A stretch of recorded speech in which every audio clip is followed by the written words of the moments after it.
Voilà, donc je veux calculer les effectifs cumulés de cette série statistique. Donc pour cela, je vais rentrer dans le menu édition données. Voilà. Alors je fais nouveau, je donne un nom, mais comme j'ai déjà commencé, je vais rentrer dans courant. Donc les nombres, les valeurs qui sont donc les moyennes EPS, je les rentre dans la première colonne C1 et les effectifs, je les mets dans la deuxième colonne C2. Donc j'ai déjà fait pour gagner du temps. Et donc j'aimerais avoir les effectifs cumulés dans la colonne C3. Donc pour ça, je me place sur C3 ici. Donc ici s'affiche C3 et je vais dans catalogue et je cherche la fonction SUMCUB.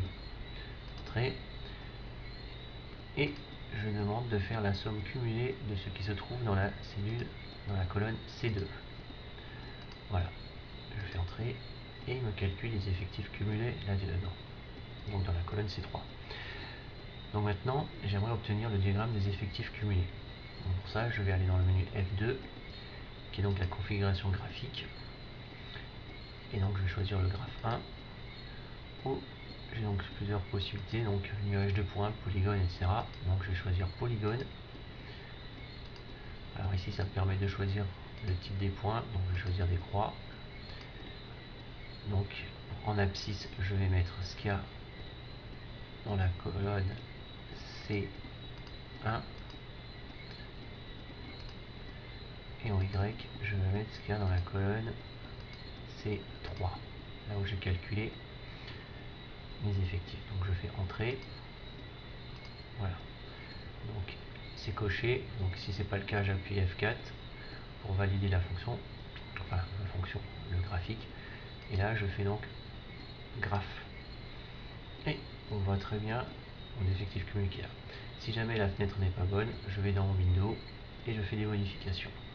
Donc maintenant je vais faire une autre représentation. Donc je retourne dans éditeur de données. Donc je continue en courant. Pareil, je fais dans F2. Alors je vais faire un autre graphique. Donc je vais le mettre en dessous.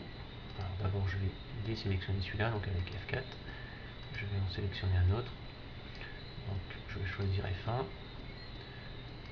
Et donc par exemple je vais choisir un histogramme. Donc entrée. Donc pour les X, je choisis toujours C1.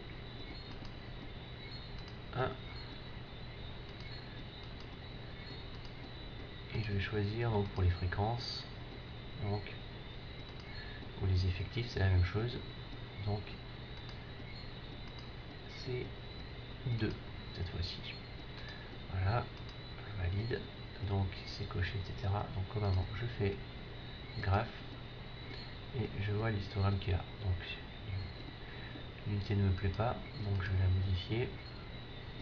Celle-là c'est bon, c'est bon. Là je vois que ça ne... Donc je vais choisir 15, 40 c'est un peu grand. Voilà. Et je fais ma représentation, histogramme un petit peu plus joli.